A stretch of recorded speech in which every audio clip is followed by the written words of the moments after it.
Investor Whitney Tilson wants to share more of his wealth with the rest of America. It's hard to make the argument that the top 1% in this country are suffering somehow. He is part of a group called Patriotic Millionaires who back the Buffett Rule, with support from his office manager, Kelly Aliris. My adjusted gross income is 39 times higher than hers. Not 39% higher, 39 times higher. Her federal tax rate, including payroll taxes, is 33.4%. And mine, using the same calculation, is 24.6%. So her tax rate was 36% higher than mine, despite the fact that I made 39 times as much money as she did.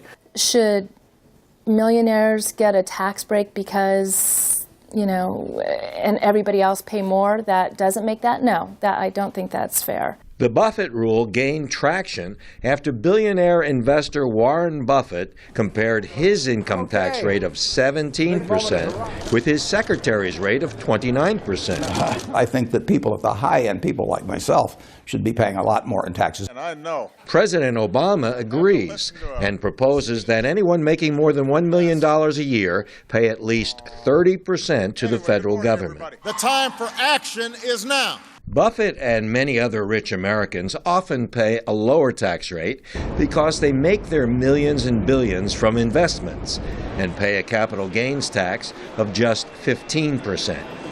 Republican critics say the measure would discourage business owners from hiring. Or do we do it to raise revenue? Arizona Senator John Kyle this week led his party in voting down a Senate bill on the Buffett Rule, which he calls an attack by President Obama on the wealthy.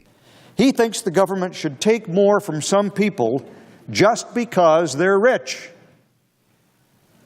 even if the tax increases hurt the economy. Tilson disagrees. I don't think this is about class warfare. I think this is about common sense, basic fairness. And I mean, who in their right minds thinks it makes sense for me making 39 times more than my secretary and her paying a 36% higher federal tax rate, right? It's not class warfare to point that out.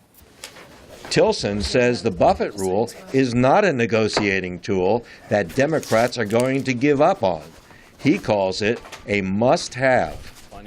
Bernard Shusman, VOA News, New York.